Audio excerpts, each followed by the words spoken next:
Mano a mano.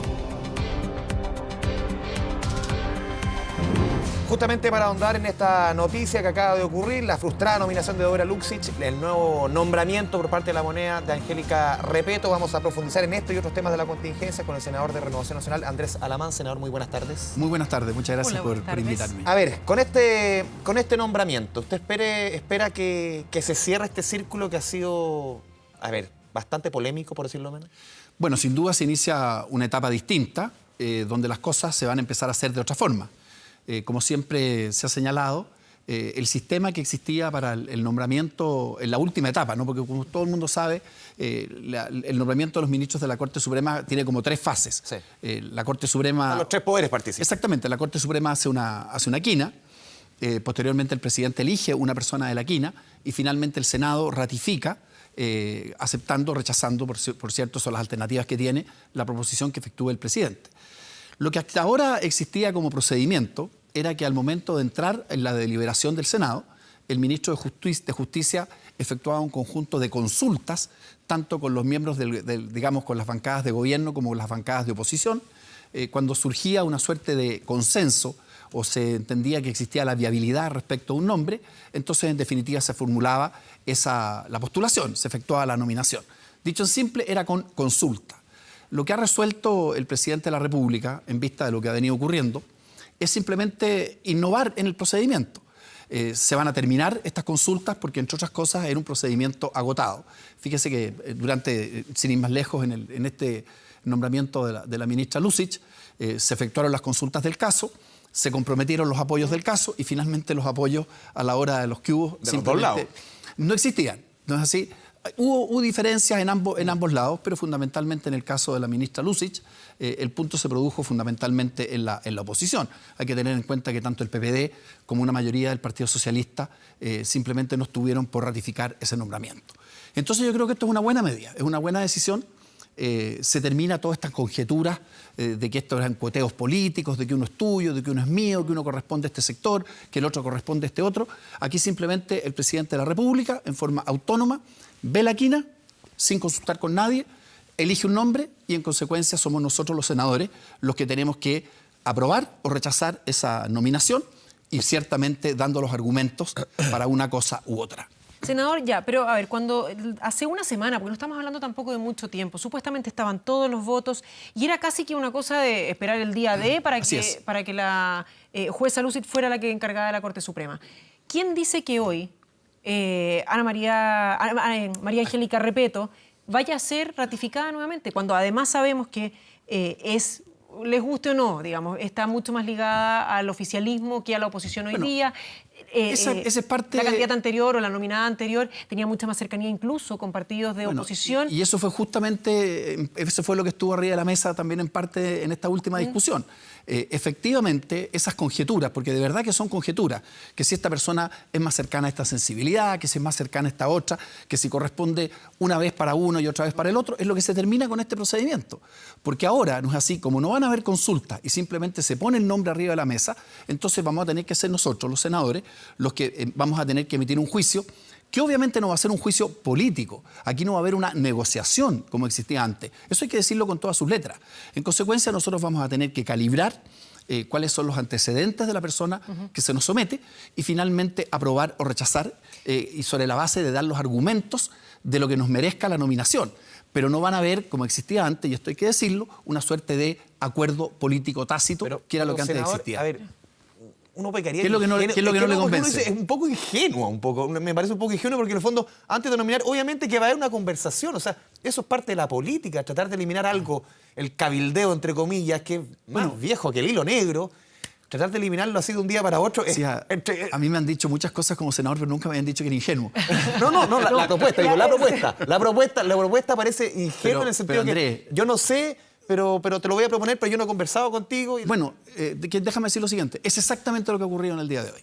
Este nombramiento sorprendió a todo el mundo y simplemente nos hemos tomado el conocimiento que lo hemos tenido verdaderamente en simultáneo con el anuncio del ministro Larraín. Lo que estoy diciendo es que en el periodo anterior o en el sistema que operaba antes, existía lo que estábamos conversando. El ministro iba, hablaba con cada uno de los jefes de comité, con cada uno de los partidos, muchas veces con varios sectores de los distintos partidos, y trataba, como quien dice, ¿No de habrá ver... otra fórmula mejor? Yo creo que esta fórmula es una fórmula institucional y es más correcta. A mí me da la impresión de que aquí lo que se toma en cuenta es la decisión de la Corte Suprema, que es la quina. El presidente, sin formular consulta, él simplemente pone el nombre que estima que es mejor, y finalmente ahora se va a producir un proceso mucho más interesante y mucho más, yo diría, profundo que el que existía antes. Porque antes, de alguna manera, existía una suerte de acuerdo político. Ahora no van a haber acuerdos políticos. Y en consecuencia, cada senador va a tener que ser objeto del escrutinio, partiendo por ustedes de los medios de comunicación, y nosotros tendremos que decir, mire, nos parece un buen nombramiento o nos parece un mal nombramiento, sin que nadie pueda decir que esta es una cuestión que corresponde a un acuerdo previo, porque no van a haber acuerdos. Ya, pero no va a haber acuerdo. ¿Pero están los votos, cree usted? Bueno, vamos a ver, po. A ver, pero convengamos que sí, lo acabamos de escuchar de parte del ministro, pero todos estábamos esperando que era alguno de los nombres que había quedado dentro de los 5 postulantes que había, además de la jueza Lucis, que eran los probables, ¿verdad? Por lo tanto, tienen que haberlo conversado, como dice Andrés. Bueno, no creo que hayan dicho todo, sentémonos a esperar a ver qué va a pasar. Eso es lo que estoy diciendo. El fracaso de la postulación de la ministra Lucis se produjo, no es así, hace pocas horas, y finalmente tenemos un nombre arriba de la mesa que, vuelvo a decir, no ha sido objeto de consulta. Esa es la diferencia. Aquí no va a haber este cabildeo y se va a terminar este tema de que hay una suerte de acuerdo político tácito. Entonces, ¿qué es lo que viene ahora? Viene una conducta, yo diría, de mucho mayor responsabilidad y de mucha mayor, ¿cómo decirlo?, necesidad de justificar la designación que se tome. Ahora, cada uno de los senadores va a ser, en definitiva, responsable de su propia responsable de su propio voto. Usted me dice, ¿están los votos o no están los votos? Yo le puedo decir lo siguiente. No se puede decir hoy día. Yo tengo la impresión, por los antecedentes que tengo de la ministra Repetto, que me parece, por supuesto, una muy buena nominación, tiene una trayectoria absolutamente impecable. Pero aquí se requieren 2/3 de los votos. Y en consecuencia nadie puede anticipar hoy día si esos votos van a estar o no van a estar. Lo que yo sí sé, por lo menos esa es mi aproximación inicial, es que es una muy buena nominación la que ha hecho el presidente. ¿Qué pasa si los votos no están? Perdón. Bueno, si los votos no están, se vuelve atrás, ¿no es así? Se tiene que repetir el procedimiento. Y ahí la Corte Suprema tiene que volver a nominar otros 5, porque Claro. van quedando 3. Esto es como el cuento de los dedos, o sea, de los perritos. Sí, pero yo vuelvo a decir, cuando hay una postulación de esta naturaleza, obviamente que las personas tienen una trayectoria y, vuelvo a decir, va a haber que fundamentar la votación. Muchas veces en nominaciones anteriores casi no había escrutinio, ¿se fija? Se suponía que había un acuerdo y muchas veces todo el mundo respetaba el acuerdo. Ahora, como no va a haber un acuerdo previo, cada uno va a tener que fundamentar las razones por las cuales acepta o ratifica el nombramiento del presidente, o por el contrario dice, no, mire, yo no estoy de acuerdo. Senador, lo quiero llevar a otro Es un tema. mejor sistema, Sí. créanme, es un mejor sistema. Lo quiero llevar a otro tema de la jornada, esta aprobación de la idea de legislar de la reforma de pensiones. Esta idea que plantea el gobierno, que al final es la que convoca a buena parte de los diputados de la oposición que terminaron apoyando la idea de legislar, de crear una entidad estatal que administra este 4%. Uno que lleva harto rato en el tema económico. Es bien parecido al Consejo de Ahorro Colectivo que presentó la presidenta Bachelet en 2017. Bueno, y eso no me parece mal. En definitiva... Porque esa vez a la presidenta Bachelet, por esa propuesta, le cayeron fuerte. Y creo que en esa oportunidad ni siquiera obtuvo los votos ¿Sí? de la izquierda, ¿no?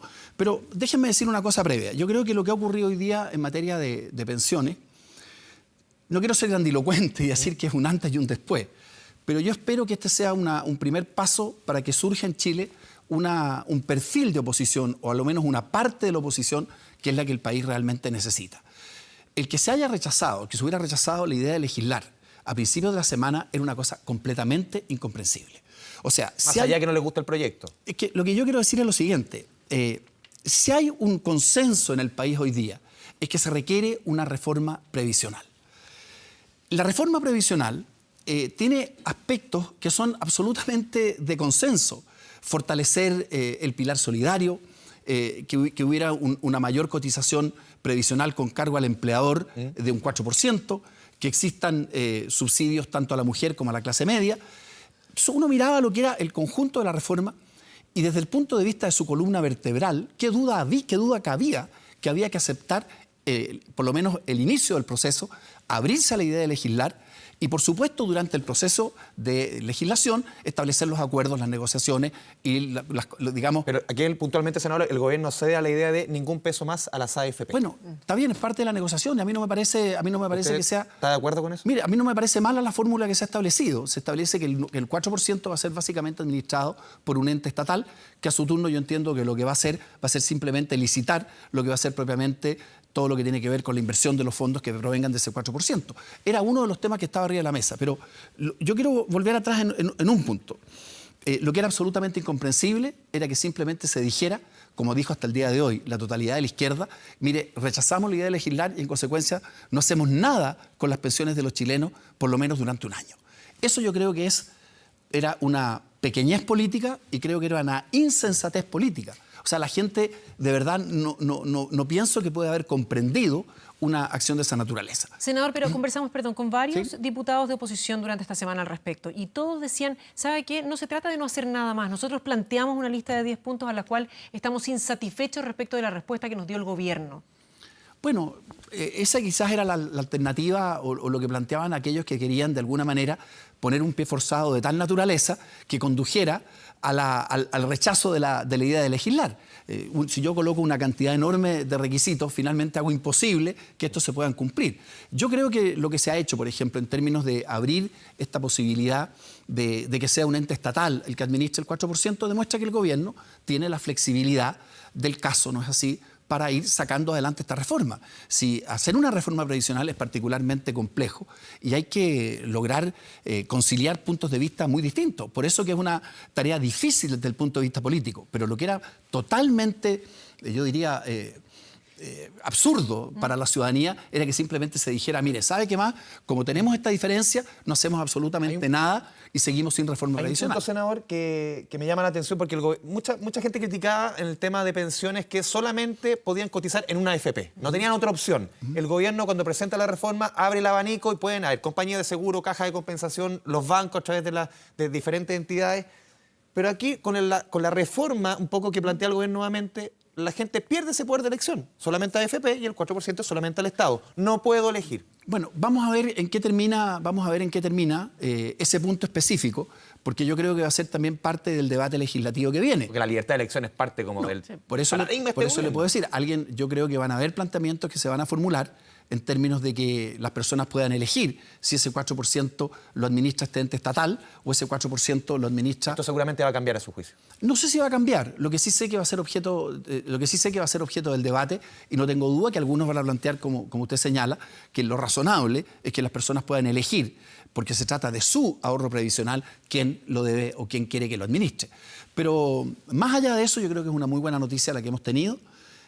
Yo siento que de pronto la oposición en general, ahora vemos que hay dos oposiciones. Yo miraba hace un rato la televisión y la cantidad de recriminaciones que existía entre el Frente Amplio, el Partido Comunista, el Partido Socialista, versus la Democracia Cristiana y el Partido Radical, demuestra que a veces, como quien dice, hay dos oposiciones. Una más cerrada y otra más abierta. Y yo creo que lo que al país le conviene, y yo he sido opositor durante muchos años, es precisamente una posición que sea constructiva y que de alguna manera busque con el gobierno los acuerdos para sacar adelante los proyectos que se necesitan. Aquí no hay dos opiniones, el país no puede seguir esperando, necesita una reforma previsional y hay que sacarla adelante. Justamente, senador, como usted bien dice, el país no puede seguir esperando. Entonces, cuando vemos, por ejemplo, declaraciones como la de la diputada Cariola del Partido Comunista, en las cuales dice el Partido Radical y la Democracia Cristiana son parte de una cocina y se desmarcan de la oposición, ¿cómo se va a lograr avanzar en un proyecto en el cual hay este nivel de diferencia dentro de la oposición? Bueno, es que yo francamente creo que hay... para mi gusto en general, por eso que yo os digo que espero que esta decisión o esta votación pueda significar una nueva etapa desde el punto de vista opositor. Claramente hay dos oposiciones por lo menos en este punto. La posición del Frente Amplio, la posición del Partido Comunista es la que ahí se ve y por eso que han actuado con tanta virulencia respecto de quienes han mostrado mayor apertura, como es la Democracia Cristiana y el partido propiamente, el partido Radical. Entonces, lo que yo creo es que el gobierno tiene que seguir manteniendo la mejor disposición para dialogar, pero obviamente con aquellos que están dispuestos a alcanzar ciertas formas de entendimiento. Lo que está haciendo el Frente Amplio y lo que está haciendo el PC es básicamente cerrarse de antemano a toda fórmula que permita un entendimiento razonable en esta materia, y esto, por supuesto, también va a ser una fisura en la oposición. Yo lo que prefiero es que haya una oposición que dialogue, que converse, que sea capaz de alcanzar acuerdos, porque es la única manera de avanzar. El gobierno no tiene mayoría en el Congreso, pero tampoco el Congreso puede pretender imponerle, no es así, al gobierno el 100% de sus puntos de vista. Entonces aquí hay que alcanzar un acuerdo y por lo menos hemos avanzado en esa dirección. Que esta semana se hubiera terminado hoy día con la noticia siguiente, que simplemente la clase política, el Congreso Nacional, porque fue incapaz de ponerse de acuerdo, le dice a los chilenos, mire, ¿sabe qué más? La reforma previsional que tanto se anhela queda postergada a lo menos un año y quién sabe hasta cuándo, porque simplemente no hubo la capacidad política de ponerse de acuerdo. Yo estoy seguro que eso la gente no lo habría entendido, y más aún estoy convencido que a los sectores, y fundamentalmente a la izquierda, esta decisión que ellos han tomado, esta decisión política, les va a traer un gran costo electoral desde el punto de vista de la apreciación de la ciudadanía. La gente no va a entender la actitud que ellos han tenido. Senador Andrés Alamán, muchas gracias por esta conversación mano a mano con Canal 24 Horas. Que esté muy bien, senador.